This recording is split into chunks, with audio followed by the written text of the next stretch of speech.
Forex market situation update, ladies and gentlemen. We're back. New week for us, Monday morning. We want to talk about recently short position that we've taken on the pound versus the New Zealand dollar.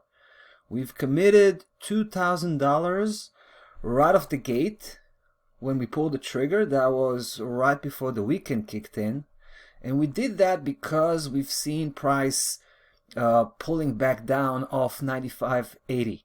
95.80 was and still is the last line of resort in this particular formation that we've been tracking. We've been tracking this trading range that started to build itself around middle of April. We've seen this back and forth exchange, up, down, and then up, all the way to the very edge of that system. In fact, it started to break out for a day, right? For like 24 hours, it was popping out, and there was a chance for a legit breakout, right?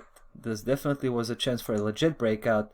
However, price came quickly back in, and when we saw that, right, we saw that spike. I just switched to the weekly chart. We saw that spike across 95.80 starting to appear, and that's where we decided that it's probably, it was probably a false breakout, and price is probably coming back in to travel back to the lower section, namely 92.51 right there.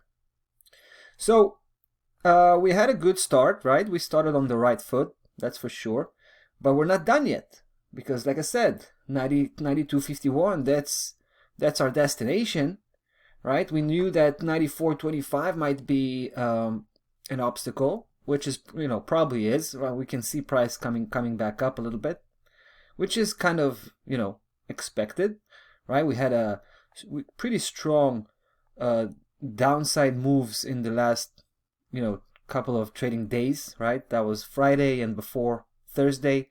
So a bit of a backlash here on the upside, probably just a local technical correction, and I think we're going to use that, to position ourselves a little bit better with the second trade that we're gonna throw in here, right? So we're gonna commit to another $2,000, which we're gonna throw right here.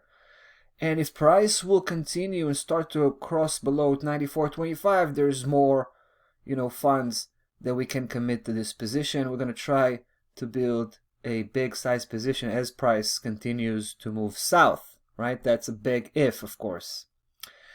At this point in time, I can tell you that we've adjusted our stop loss level according to that drop we've had last Friday. So we've pushed it now to 96.30. Right, still hiding above 95.80, just in case. Not that I expect price to reach that high, but everything's possible, I guess. But what I would like to see is price starting to fold and starting to approach 94.25 again. Hopefully today. If not today, it could be tomorrow or the next day. We don't have too much patience here. But we want to see, we want to see some movement here on the downside. So we'll see how today is gonna evolve. But for now, like I said, a little bit of an update here. Throwing $2,000 more, going up to $4,000 on this position, and there's more where this comes from. So let's see how price section is going to behave. That's about that for the pound versus the New Zealand dollar, ladies and gentlemen. It's been a pleasure. We're going to be back with the next one. Next one is going to talk about, it's going to be Wall Street. We're going to talk about the Dow Jones, so stay tuned.